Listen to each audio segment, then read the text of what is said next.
Salut à tous, ça faisait longtemps, bienvenue sur Histoire G. Alors oui, le titre de la vidéo peut faire polémique, mais vous allez voir que ce n'est pas si impossible que ça comme scénario. On va d'abord poser les bases pour ceux qui vivraient dans une grotte. Kim Jong-un, c'est qui? Eh bien c'est le troisième dirigeant de la Corée du Nord qui a succédé à son père Kim Jong-il en décembre 2011.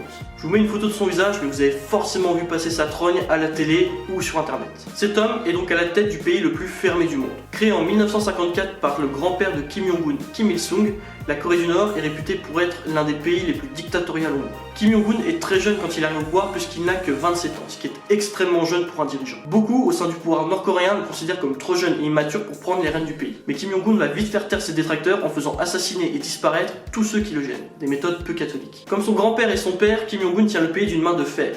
Mais contrairement à ces derniers, il va entreprendre de grands travaux de rénovation afin de moderniser le pays et surtout sa capitale Pyongyang où il va faire construire de grands buildings administratifs et d'habitation. Malheureusement, ce genre de logement reste encore réservé à une certaine élite aujourd'hui. De 2011 à 2017, Kim Jong-un va se montrer très menaçant vers le monde avec toute une série de tests de missiles nucléaires. Le plus violent ayant eu lieu en septembre 2016 puisqu'il a provoqué un séisme de 5,3 sur l'échelle de Richter, ce qui a secoué toute la péninsule coréenne. Le dirigeant nord-coréen se montre toujours de plus en plus menaçant envers son voisin la Corée du Sud, le Japon et évidemment les États-Unis, ennemis inconditionnels de la Corée du Nord depuis la fin de la guerre. Tout le monde se souvient de la tribune de Trump à l'ONU le 19 septembre 2017 quand il insulte Kim Jong-un de Rocketman. Et pour ceux qui ne s'en souviendraient pas ou qui ne l'auraient pas vu, extrait vidéo. The United States has great strength and patience, but if it is forced to defend itself or its allies, we will have no choice but to totally destroy North Korea.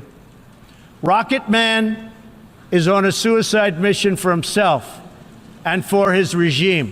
Mais à partir de l'année 2018, le comportement de Kim Jong-un change drastiquement. Fini les provocations, les essais nucléaires et les comportements belliqueux, Kim Jong-un semble s'ouvrir à la négociation et à la paix. Il s'est rendu compte que la Corée du Nord devenait trop isolée par rapport au reste du monde, étant même délaissée par son allié historique qu'est la Chine. Cette ouverture sur le monde commence fin mars 2018 avec une visite d'état de Kim Jong-un en Chine qui va durer 4 jours afin de rencontrer et de négocier avec le président chinois Xi Jinping. Mais le geste le plus important et le plus symbolique a lieu un mois plus tard en avril, lorsque Kim Jong-un et le président sud-coréen, et là pardonnez-moi pour la prononciation Moon Jae-in, se rencontrent à la frontière entre les deux Corées et qu'ils passent ensemble la fameuse ligne de démarcation, la DMZ, main dans la main. C'est quelque chose qui n'était pas arrivé depuis la fin de la guerre de Corée en 1953.